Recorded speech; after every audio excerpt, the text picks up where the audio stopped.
Remember as a kid going over to your friend's house for a sleepover and making shadow puppets? Yes, I do! Fast forward today, and you're in your video production business, and you're totally on purpose overexposing the background and leaving your subjects in the dark. Well, both of these are examples of silhouettes. Some of the most iconic shots in movies are silhouettes, but their origins date back way before movies were invented. There's a reason that Spielberg and Nolan are so freaking good at what they do. It's because they use the same principles as artists from the 1800s. So today we're going to ask the question is, who are those artists and how can we learn from them to create more dynamic shots for our films and ultimately to tell better stories? When I first started doing research for this video, my first thought was silhouettes are only used in overly dramatic films or if you're trying to hide the identity of someone you're interviewing. But in reality, they have the potential to evoke so much more emotion than just a standard shot. The secret is knowing how to use them and when is the best time. In today's video, I'm going to walk through 3 different ways that silhouettes were used throughout our history, how filmmakers use them today, and we could just stop there. The information alone is awesome. But we're going to go one step further and talk about how we take these ideas and we can use them and incorporate them in our films that we're trying to make today to become better videographers. Okay, let's get some of the beginner stuff out of the way. The most basic use of a silhouette is just a dark outline of an object or character with a bright background. Some of the earliest forms of art use this concept. They can be used in ink stamps or even flat art like Napoleon on the Battlefield by Tolstoy. Take a minute and look at this picture. It clearly shows each character, and it even differentiates everyone by adding things to their outline that creates uniqueness in each character. But you can tell there's 2 armies, and you can tell which army everyone is on by the type of hat that they're wearing. And even in this 2D art, you can see all the chaos and the motion going on. There are people dying, there are people falling over, the horses are freaking out. It conveys so much with such limited information. Even the rigidness of the ground contributes to the chaotic environment. But there are even smaller details that tell a story about before the battle. Look at this trumpet that's on the ground. It shows that at some point someone was playing this trumpet. There was peace before this all broke out. It's not really about the specific object, but what the object means. It also has a clear outline so you know what it is. Everything in this silhouette painting is intentional because it has to tell a story. With the limited detail, you don't have a lot of bandwidth to convey the story that you're trying to tell, so you have to make the most out of each object to contribute what you're trying to say. So where do the simplest forms of silhouettes appear in movies? Some of the earliest forms of animation were done using only silhouettes, like this film from 1935 called Papagano. It is 100% silhouettes, but it's a full story. You can tell exactly what's going on, each character is unique, it has motivation, but it's art in its simplest form. In fact, the first thing ever put to film was a silhouette. We've all seen the running horse that basically invented film. Just a silhouette. Even today, this simplistic silhouette art has made an impact on films. Look at this scene from the Book of Eli. You can't convince me that it's not at least somewhat influenced by art like Napoleon on the Battlefield. They look so similar. Alright, we're going to take 2 seconds to talk about how to make silhouettes. There are a million videos on YouTube talking about how to do this technically. There are a few pieces that I think most of these videos miss in reference to how to evoke the right emotion or tell the right story. So the execution is pretty black and white. What you have to do is add a large, hard light behind your subject.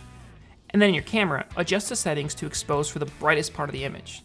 It doesn't have to be perfect because you can go in post-production and really drop the shadows and raise the light, and it really creates this nice hard edge. But what are the lessons for telling a story with silhouettes? Well, 1, you have to create a uniquely shaped environment. This goes back to being intentional. What are you doing? You want to be in the video too? Each character should have outlines that add to their character. If they're going into battle, make them have a gun or a sword, or use a special hat to make them stand out. Shapes are also really important. You can use circles for friendly characters or squares if you want to make them intimidating. Also, in reference to the last video, triangles are great for creating someone who's sturdy.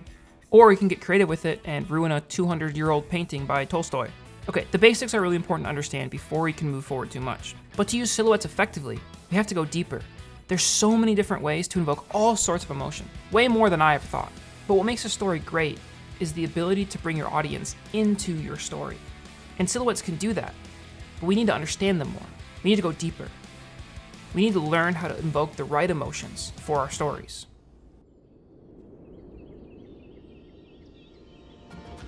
What's in the background and the framing of our silhouettes are going to dictate the emotions that are felt.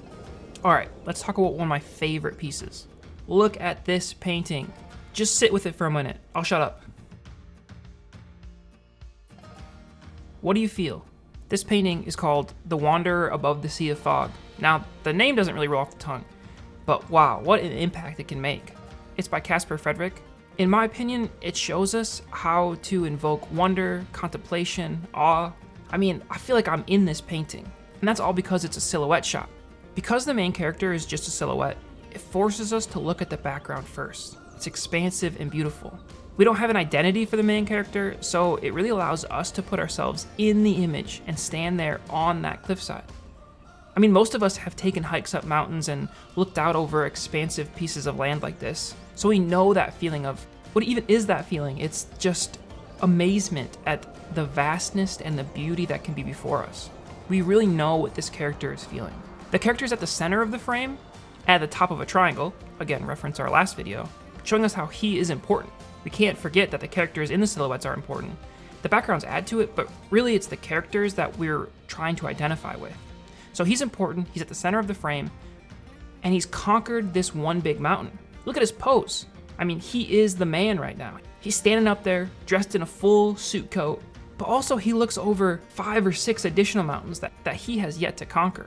He's looking at his future endeavors.